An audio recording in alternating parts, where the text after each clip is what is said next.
Hi friends, എല്ലാവർക്കും Deltech YouTube ചാനലിൻ്റെ പുതിയൊരു വീഡിയോയിലേക്ക് സ്വാഗതം. ഇന്ന് തൃശ്ശൂർ ജില്ലയിൽ സ്ഥിതി ചെയ്യുന്ന ഒരു പുത്തൻ വീടിൻ്റെ വിശേഷങ്ങളായിട്ടാണ് വന്നിട്ടുള്ളത്. ഈ വീട് സ്ഥിതി ചെയ്യുന്നത് തൃശ്ശൂർ ജില്ലയിലെ ഇരിങ്ങാലക്കുട മാപ്രാണം റൂട്ടിലാണ്. മാപ്രാണം സെൻറ്ററിൽ നിന്നും 1 കിലോമീറ്റർ അകലെയായി ഹൗസിംഗ് കോളനിയിലാണ് ഈ ഒരു വീട് സ്ഥിതി ചെയ്യുന്നത്. 1500 സ്ക്വയർ ഫീറ്റിൽ സ്ഥിതി ചെയ്യുന്ന ഈ വീട്ടിൽ മൊത്തം 4 ബെഡ്റൂമാണുള്ളത്. 2 അറ്റാച്ച്ഡ് ബാത്റൂമും 1 കോമൺ ബാത്റൂമും സ്ഥിതി ചെയ്യുന്നു.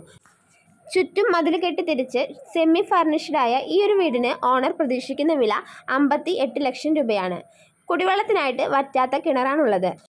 റോഡ് സൈഡിൽ തന്നെയാണ് ഈ ഒരു വീട് സ്ഥിതി ചെയ്യുന്നത്. എല്ലാ വാഹനങ്ങളും കയറുന്ന വഴിയാണ് ഈ വീട്ടിലേക്കുള്ളത്. കൂടാതെ അമ്പലം, പള്ളി, ഹോസ്പിറ്റൽ, ബസ് റൂട്ട് അങ്ങനെ എല്ലാ സൗകര്യങ്ങളും സമീപത്തായി തന്നെയാണ് സ്ഥിതി ചെയ്യുന്നത്. ക്രൈസ്റ്റ് കോളേജ്, സ്കൂൾ, ഹോസ്പിറ്റൽ എന്നീ സൗകര്യങ്ങൾ 2 കിലോമീറ്റർ ചുറ്റളവിലായി സ്ഥിതി ചെയ്യുന്നു. 2018 വെള്ളം കയറാത്ത ഒരു ഏരിയയിൽ കൂടിയാണ് ഈ ഒരു വീടും സ്ഥലവും സ്ഥിതി ചെയ്യുന്നത്. അപ്പോൾ നിങ്ങൾക്ക് ഈ ഒരു വീടും സ്ഥലവും താല്പര്യമായി എന്നുണ്ടെങ്കിൽ താഴെ കാണുന്ന ഓണറെ നേരിട്ട് കോൺടാക്റ്റ് ചെയ്യാവുന്നതാണ്. ഇതുപോലെ നിങ്ങളുടെ വീടോ സ്ഥലമോ കുറഞ്ഞ ചിലവിൽ ചാനൽ പരസ്യം നൽകി കച്ചവടം നടത്താൻ നിങ്ങൾ ആഗ്രഹിക്കുന്നുണ്ടെങ്കിൽ താഴെ കമൻറ്റ് ബോക്സിൽ കമൻ്റായിട്ട് രേഖപ്പെടുത്തി കഴിഞ്ഞാൽ ഞങ്ങൾ തീർച്ചയായും നിങ്ങളെ കോൺടാക്റ്റ് ചെയ്യുന്നതാണ്.